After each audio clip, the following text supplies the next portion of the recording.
क्या आपको पता है कि अमेरिका की अर्थव्यवस्था इस वक्त एक ऐसे मोड़ पर खड़ी है जहां से या तो सुधार की उम्मीद है या एक बड़ी आर्थिक गिरावट की शुरुआत।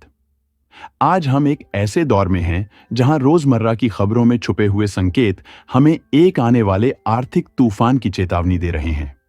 अमेरिका, जो कभी दुनिया की सबसे मजबूत और स्थिर अर्थव्यवस्था माना जाता था, आज वहां के लोग एक नहीं बल्कि दो दो नौकरियां करने को मजबूर हैं, सिर्फ जीने के लिए, न कि ऐश करने के लिए।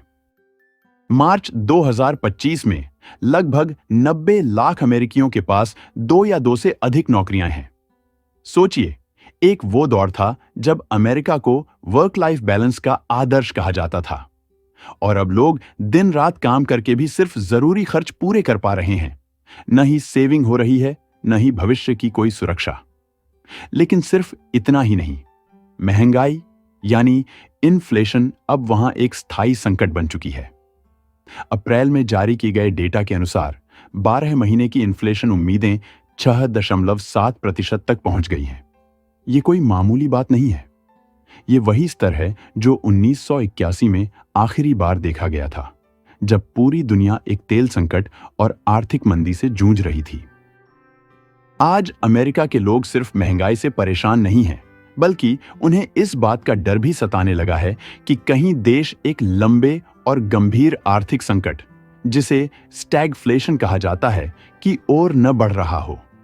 स्टैगफ्लेशन का मतलब है एक ऐसी स्थिति जिसमें महंगाई लगातार बढ़ती है, लेकिन देश की जीडीपी यानी आर्थिक उत्पादन ठहर जाता है या गिरने लगता है। और सबसे खतरनाक हिस्सा यह है कि साथ ही बेरोजगारी भी बढ़ने लगती है। यानी जो आम आदमी पहले सिर्फ सब्जी, रेंट और ईंधन की महंगाई से जूझ रहा था, अब उसे यह डर भी सताने लगा है कि कल उसकी नौकरी ही रहेगी या नहीं। फेडरल रिजर्व का डाटा दिखाता है कि कुछ राज्यों में बेरोजगारी पहले से ही 5% के ऊपर जा चुकी है, जबकि यह आंकड़ा महामारी के बाद से सबसे ऊंचा है।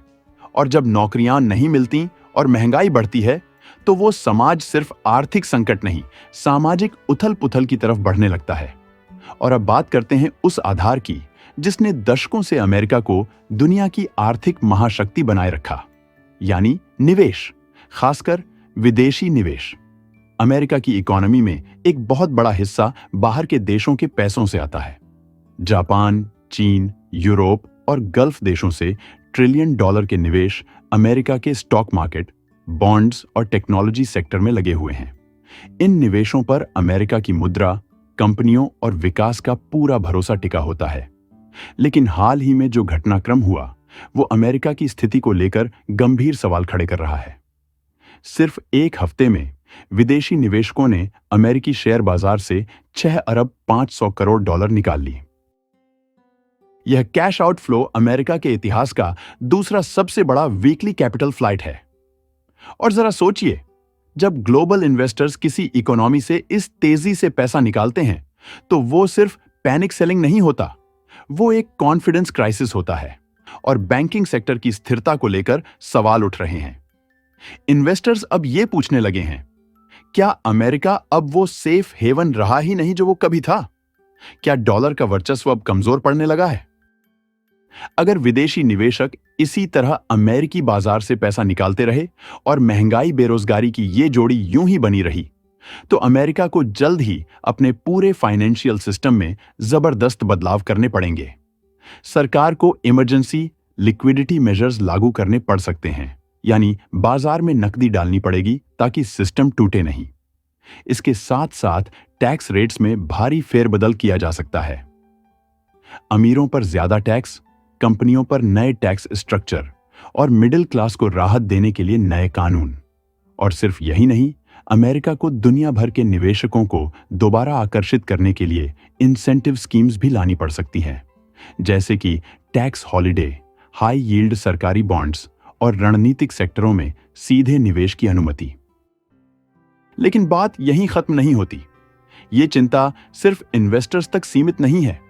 इसका असर आम अमेरिकी नागरिक की जेब, उसकी पेंशन, उसका घर और उसका भविष्य सब पर पड़ सकता है।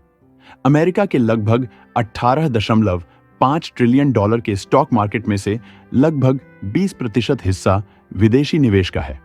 ये फंड्स सिर्फ शेयरों में नहीं, बल्कि रिटायरमेंट प्लान्स, म्यूचुअल फंड्स, बीमा कंपनियों और रियल एस्टेट प्रोजेक्ट्स तक फैले हुए हैं। अब सोचिए, अगर ये विदेशी पूंजी वापस अपने देशों में चली जाती है या चीन, भारत, मिडिल ईस्ट और साउथ ईस्ट एशिया की ओर शिफ्ट हो जाती है, तो अमेरिका की इकोनॉमिक मशीनरी का वो तेल ही खत्म हो जाएगा जिससे ये दशकों तक दुनिया की सबसे ताकतवर इकोनॉमी रही है। और यही नहीं, इसका एक और खतरनाक पहलू है जिसे आप शायद अभी महसूस न कर रहे हों, लेकिन अर्थव्यवस्था के जानकार इसे इनकमिंग स्टॉर्म कह रहे हैं, और वो है कॉरपोरेट बैंकरप्सीज, यानी बड़ी कंपनियों का दिवालिया होना। जब छोटी कंपनियां बंद होती हैं तो उसे बाजार झेल लेता है, लेकिन जब फॉर्च्यून 500 या सेक्टर लीडिंग कंपनियां एक एक करके गिरने लगें, तो समझ लीजिए कि इकोनॉमी का इंजन रुकने लगा है। 2025 की पहली तिमाही में ही, यानी सिर्फ 3 महीनों में 188 अमेरिकी कंपनियां दिवालिया हो चुकी हैं। और ये संख्या सिर्फ एक आंकड़ा नहीं है, यह पिछले 14 सालों की सबसे बड़ी संख्या है। इनमें से ज्यादातर कंपनियां industrial, consumer goods, health care और टेक सेक्टर से हैं, यानी वो सेक्टर्स जो अमेरिका को आर्थिक रूप से मजबूत बनाते थे। अब सवाल यह है, क्या ये सब संकेत एक बड़ी तबाही के हैं, या फिर अमेरिका जल्द ही कोई चमत्कारी आर्थिक सुधार लाकर सबको चौंका देगा? क्योंकि अगर हालात यही रहे तो अमेरिका का डॉलर डोमिनेशन मॉडल भी खतरे में आ सकता है। आज चीन, ब्रिक्स और मिडिल ईस्ट जैसी अर्थव्यवस्थाएं डॉलर की जगह अपनी करेंसीज में ट्रेड करने की कोशिश कर रही हैं, और अगर दुनिया को किसी और वैकल्पिक सिस्टम पर भरोसा होने लगा तो फिर अमेरिका की मुद्रा शक्ति, उसकी ग्लोबल पोजीशन और उसकी पॉलिटिकल पकड़ सब कुछ प्रभावित होगा। और अब नजर डालते हैं यूरोप पर, जहां आर्थिक हालात लगातार बिगड़ते जा रहे हैं। 17 अप्रैल 2025 को यूरोपीय सेंट्रल बैंक ने एक बड़ा फैसला लिया। ब्याज दरों में 0.25% की कटौती कर दी गई। यह कोई पहली बार नहीं है। पिछले एक साल में यह 7वीं बार है जब ईसीबी ने ऐसा कदम उठाया है। वजह, अमेरिका के राष्ट्रपति डोनाल्ड ट्रंप द्वारा यूरोपीय संघ के प्रोडक्ट्स पर भारी आयात शुल्क लगाने की धमकी। इससे यूरोप का एक्सपोर्ट दबाव में आ गया है और आर्थिक विकास की रफ्तार थमने लगी है। ईसीबी की अध्यक्ष क्रिस्टीन लेगार्ड साफ कहती हैं, अगर ये टैरिफ लागू हुए तो यूरोप को मंदी से उबरने में काफी समय लग सकता है।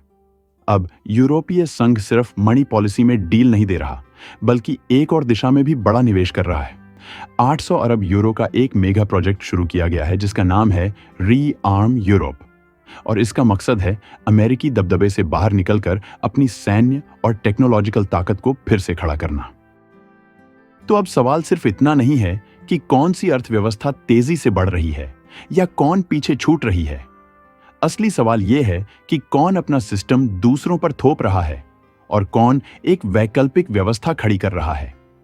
चीन अपने डिजिटल युआन से, यूरोप अपनी रक्षा रणनीति से और भारत अपनी संतुलित कूटनीति से एक नई वैश्विक कहानी लिखने की कोशिश कर रहे हैं।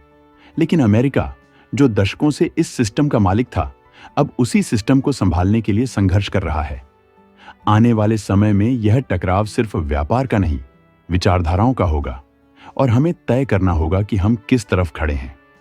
अगर आपको यह जानकारी महत्वपूर्ण लगी हो तो लाइक और सब्सक्राइब जरूर करें ताकि आप हमारे आने वाले सभी अपडेट्स से जुड़े रहें। धन्यवाद।